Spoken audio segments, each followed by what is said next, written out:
All right, it's to sunny Hawke's Bay we go, and it's my pleasure to be joined by Central Stags Plunket Shield captain Greg Hay. Greg, good morning. Yeah, good morning, Ben. Central Districts, you're spread out across a wide area of the country, covering 2 islands, in fact. How has the pre-season been for the Stags? You managed to get much of a chance to actually prep together? This was our second week together. We had a pre-season camp a fortnight ago where we came in and sort of, had our first time together, did some planning work and some fitness work and a bit of net practice. So yeah, it is a challenge, but we've got a pretty good core of guys in Napier now. There's probably a good 10 of us in Napier, so it's quite a base. And then obviously it's good to see the guys come in from the other regions when we have our camps. Indeed, and in terms of that prep, you've got a couple of different faces in the side, but also some very familiar ones, and also a unique pre-season potentially where, because of the COVID times that we're in, you've had a lot of people who are at home, no guys away overseas or doing other things during winter. What's that been like as a sort of point of difference for this season? Yeah, certainly it's been different for the guys that normally go overseas. I'm one of those guys that I normally go over to England, so it's been a bit different to have an actual off season as such, rather than just coming back and having a couple of weeks of training and getting back into it. So no, it's been a bit different, bit more time in the indoor centre, which can be a bit tedious at times, but no, I think everyone's after that time away is just rearing to get back out there and get stuck into it. Certainly, and you mentioned in terms of getting stuck into it, also a point of kind of difference of this season is because of the shape of how our summer's looking for New Zealand and the time that international cricket is falling in. You're going to have you're going to have all your Black Caps contracted players available as well, so that's something slightly different in terms of getting stuck in. Is it exciting to have guys like Ross back in the mix, and someone like, obviously, Ajaz has moved to that centrally contracted list this year, and Youngie as well? Good to have them all available and all part of the squad as you get ready for the season. Yeah, it is. Yep, Ross is coming down this week to join us for a week for some training before the first game, and it's always good to have him involved. And then obviously Youngie and Ajaz we've seen a lot of, but we're hopeful that they can really kick on and we won't see them as much as what we really hope for. But no, it's great to have them involved, and I think it's good for the competition. I mean, it's not just us with Roscoe, but every team is going to be pretty strong. So this first section of the Plunket Shield is going to be some really strong sides, and that's exciting. I think it makes for good cricket, and it really makes for those guys trying to push themselves to the next level to put performances in against the top guys around the country. So it's going to be an exciting first 4 rounds, that's for sure. Certainly, and you mentioned that that's been a bit of a challenge for the Stags in a few of the recent seasons, particularly with more New Zealand A cricket being played. You've had challenges with injury, you've had challenges with just players, as you say, getting those opportunities at the next level, which is a really positive thing for the major association, but also potentially a challenge for the likes of yourself as skipper, managing players, but also coaching staff as well, even having 11 players to pick from, Greg. Yeah, it's certainly been a challenge over the last couple of years. Firstly, with injuries, I think, our bowling stocks at the start of the season have always always an exciting prospect looking at our stack of fast bowlers, the talent that we've got there. But unfortunately, the amount of times we've had them all on the park at the same time could probably count on one hand. So it is challenging, and it is also with the New Zealand A program. We've got a lot of guys in that sort of fringe black cap sort of New Zealand A setup. So that creates exciting opportunities for the guys that are coming through. Some guys have been exposed last season and the season before, and those guys are going to get opportunities again, I think, this season, especially when that New Zealand A sort of stuff kicks in, I think, during that 4 trophy round. So it's exciting for the whole squad, really, to have our full strength side at the start of the comp, and then when we move into that 4 trophy, the guys in the wider squad know that there's going to be opportunities there. So I think there's a lot to look forward to for everyone involved. Certainly, and in particular, just having casting your eye down that list ahead of the season, if you were kind of from the outside looking in, who would you be sort of noting down as, and from what you've also seen in the preseason, players to watch for the punters out there and heading into this Plunket Shield first couple of rounds? For the Plunket Shield, I'd say looking for some breakout performances from sort of a lot of those guys. I think Dane Cleaver is ready to really step up another gear. He's had a really good winter's training, and he's very focused and determined.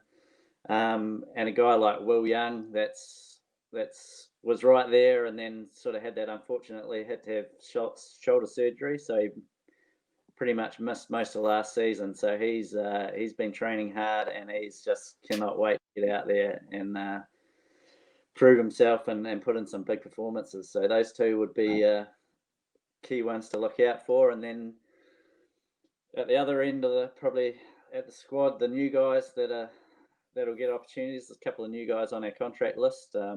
Ray Toole is a guy, left armour, who had a couple of opportunities last year. He sort of came a bit from nowhere, and no one knew too much about him. He actually came over from Australia. He's been in Palmerston North for a couple of years at Mackey, and he got his opportunity and performed really well for us. So he's a skillful left armour who's been training well, and so we're looking for him to take another step forward. And Bailey Wiggins is our other new contracted player who had a rip-roaring start to his career in the Ford Trophy with 100 and close to 196 in his first couple of games. So we're looking for him, especially in the white ball stuff, to really continue that form. Exciting stuff. And you mentioned the likes of Dane and Will. I mean, Dane's that sort of bore fruit last year with the opportunities he got for New Zealand Day, and also just making big runs for CD as well. Is that pretty exciting to see as captain and as someone who's been around the squad for a while, to see a guy like that develop over time and take those opportunities? Yeah, I think we've all known the talent that he's got, so it's really good to see him take that step forward and be consistent, and probably just really commit himself to getting the most out of his talent, because he's a phenomenal player, and we really think that he's got a future at a higher level. So really excited to see him keep moving forward and pushing for those higher honours. I see. And just in terms of your own game, Greg, you had a couple of very consistent seasons in terms of first-class cricket the last few years for the Stags. And I was just having a look at a few numbers, just charting in behind Jamie Howe as well, pipping nearly there for second on the CD all-time first-class run scoring list. How are you feeling about your own game coming into the season? Obviously, been a couple of good seasons, so feeling pretty good. Obviously, with the winter off, it's a bit different than playing all year round, but looking forward to getting out there. I think my role is just to sort of be that stable presence at the top of the order and try and set a platform for all these talented guys and dynamic players that we got through the middle order. So it's a pretty simple game plan for me, just to go out there and try and sort of blunt the new ball and try and set up for the team. So it's pretty clear what my role is. So I don't have to concentrate on too many different things. Just go out there and try and do that year in, year out. So, and hopefully, I can put Jamie this year for second. But I don't know if anyone's catching Skippy for a while. He's a long way. He's got a lot of runs. There's a lot. I was looking at that. The first and second is a bit of a jump on the podium there. Yep. Skippy is a bit of a legend. So I don't know who might will take some catching. That's for sure. Yeah, certainly. I would stack them up for sure. In terms of that first, and you mentioned guys like Jamie and Matthew Sinclair, Skippy. In terms of your own memories, Greg, first when you came into the Stags side, it's a question I've asked all the captains. What are your memories of coming into first-class cricket, and can you remember the details of your first game at that level? Sure can. Yeah, I can remember my first game at the Basin against Wellington. Yeah, I mean, just look at that. You're bang on, and I had a look through that scorecard, and I mean, what was it like heading to the Basin and sort of seeing on the team sheet I mean, guys, some pretty big names in New Zealand cricket at the time, including one of the biggest of all, Stephen Fleming, and the opposition. It's a pretty spicy bowling attack led by Ian O'Brien and Mark Gillespie. What was that like as a prospect coming in as a young batsman? Yeah, it was pretty overwhelming, really, to get that as your first game. I remember I was fielding it square leg at the start of the game with Fleming batting, and all I was thinking is just don't drop him, But sort of what all the guys on debut go through. But to have that New Zealand captain there was even a bit more intimidating than usual. But no, it was good.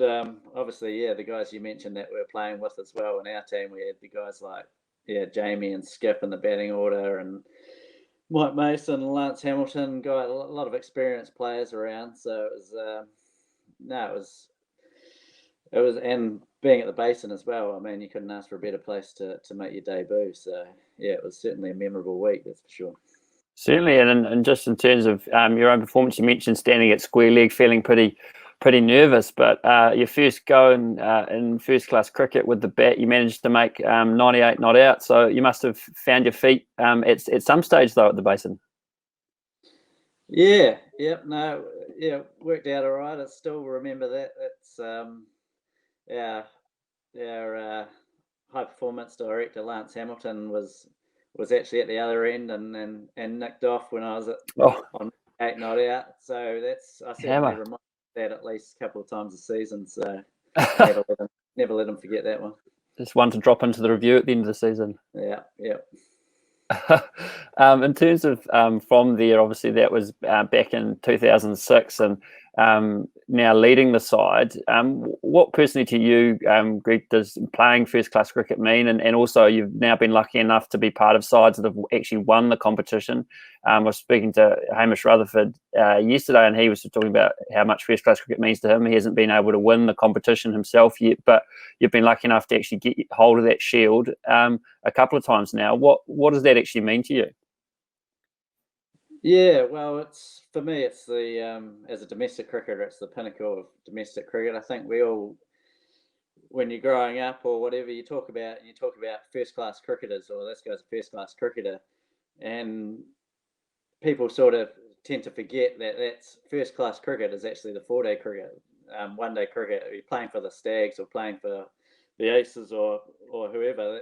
That's one thing, but that doesn't actually make you a first class cricketer. A first class cricketer is 4-day cricket. So, and it's like the guys that play Test cricket. It's like that's the pinnacle form of the game, and it's really that's how you test yourself as a cricketer. I think over 4 days, so that concentration and to be able to get in the battle and perform under fatigue. That's the real challenge as a cricketer, and that feeling after winning a game after 4 days of toil, I think there's nothing better than that. And then to take that to another level, to win the Plunket Shield with all its history, takes a lot of work over, well, now it's 8 games, but it was 10 games.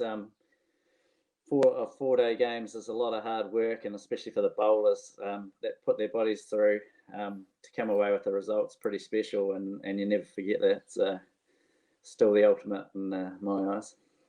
Certainly, and just kind of picking up on that, you mentioned obviously the 4 days toil.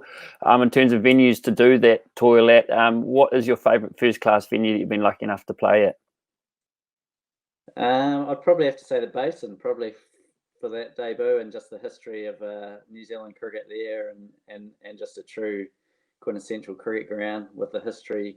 Can't go past the Basin, but obviously I'll throw in Saxon Oval as well as my home ground.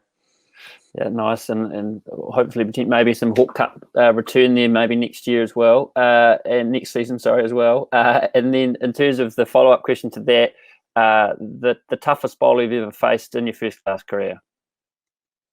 I'd go one from the start of my career. I'd say Andre Adams. He was always very difficult, hit the seam, and had a pretty quick bumper as well, and was pretty aggressive, shall we say, especially against the new boys on the block. Some pretty fiery confrontations between the Aces and the Stags with Dre coming steaming in. Yeah. Yeah. And in terms of last one, just wrapping up, it could be someone you've been lucky to play with in the Stags cap or with New Zealand A, or it could be someone that you've played against. Who's the player that you really enjoy watching, just from a cricketing sense? I'll go with, as mentioned, I'll go with Matthew Sinclair. When he was going, there's probably no one better to watch. And yeah, true legend of CD. So I'll go with Skippy. It sounds like a perfect CD note to end on. Greg, thank you very much for your time this morning. Cheers, Ben.